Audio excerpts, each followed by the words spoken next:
Hi, I'm James and I'm a second year music student. And I'm Marianne and I'm a second year music student as well. So I took A-level music because I did it at GCSE, I really enjoyed it. I also really enjoyed playing woodwind instruments outside of college, and I thought it was a great way to continue playing and being involved in music around college. One of my favourite things to do with music is actually the listening and appraising, because you really get to get into music and the pieces and things like that. So we study 18 set works, and you kind of get to go really in depth, but also look at them as an overall kind of piece of music and link them to the other pieces, but also pieces that you might like outside of it as well. So I always manage to find links between my favourite songs and the songs we study as well. At the end of second year, you'll do an exam for listening and appraising, and you've got essays and listening questions that really test your knowledge of music and your kind of musical intuition as well, which I think is a really good part of A-level music in general.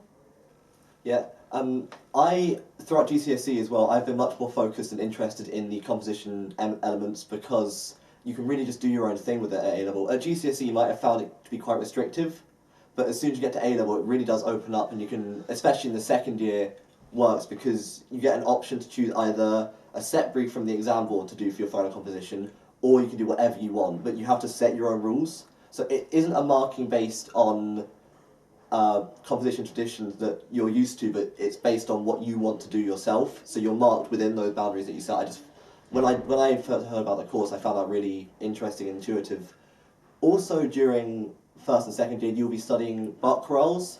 These are by the composer. They were rules set out by the composer Bach of 4-part harmony, and they are quite restrictive, but it is a challenge to be able to fit what you want into those rules and continue to develop your skills there. Also in first year, we get to study string quartets and tone poems, and this kind of really gives you a good foundation to pick your second year composition, and it really just gives you all the skills and the kind of rules and stuff you need to be able to write your composition in second year. So one thing we both really enjoy is the performance side of it.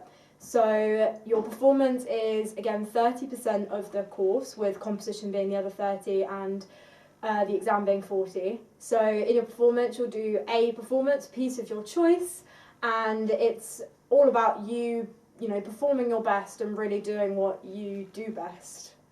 Yeah, you get 6 minutes allocated to your performance time. You can go over that. It isn't recommended to go under, but you can if you really cannot fit the time in. So it has to be at least, I think, grade 6 standard to enter for it.